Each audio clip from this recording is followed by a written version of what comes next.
Նուբարաշենը դա բռնությունների որջ է։ Ինչ էին արել Նուբարաշենի բանտի ցմահ դատապարտյալները, որ ապրիլի 3-ին արժանացան հատուկ նշանակության ծառայության դաժան հարվածներին։ Դատապարտյալների խնդիրներով զբաղվող Ժաննա Ալեքսանյանի տեղեկությամբ զբոսանքի ժամանակ տղաներից մեկը սկսել է երգել Դոլյա Վարավսկայան։ Պետք է երգեք Գասպադա Աֆիցերի, ասել են քրեակատարողականի աշխատակիցները, որից որոշ ժամանակ հետո դիմակավորները ըստ դատապարտյալների մահակները ձեռքներին մտել են 5-րդ հարկի խցեր։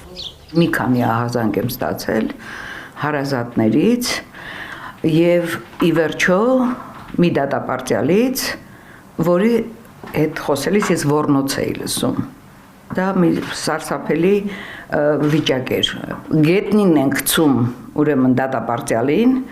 կանգնում են վրան ու սկսում են դուբինկաներով ծեծել, ասենք այդ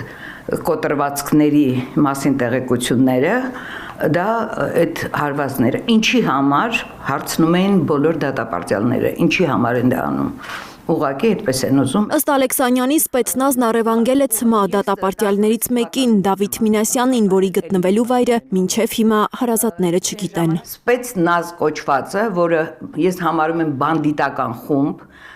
իր արտոնյալ վիճակով առևանգել է դատապարտյալներից մեկին։ Ասուլիսին ներկա ՄԻՊ-ի ներկայացուցիչն է բացահայտում ուր են տարել Դավիթ Մինասյանին։ Տեղափոխվել է այլ քրեակատարողական հիմնարկ։ Ըստ Արամ Մինասյանի դատապարտյալը փորձել է քրեական ենթամշակույթի բարքեր տարածել, ինչը կանխելու համար ԿԿԾ-ն որոշել է տեղափոխել նրան այլ հիմնարկ։ Բանտակիցները խոչընդոտել են տեղափոխմանը, ինչի հետևանքով էլ գործի է անցել Սպեցնազը։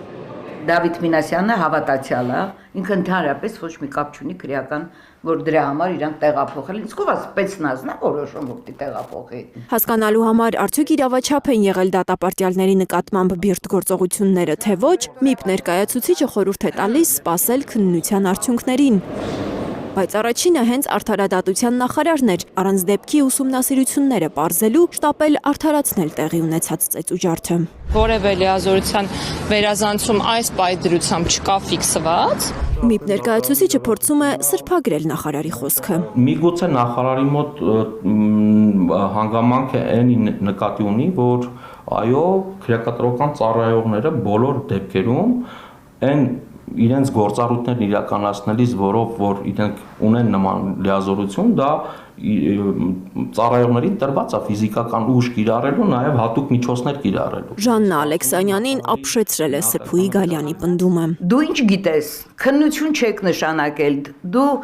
գոնե համոզվելու համար, դու կարող ես հետաքրքրվել, ուղարկել քո նախարարությունից մարդիկ, որ պարնակ մարդիկ են, չէ՞ այնտեղ,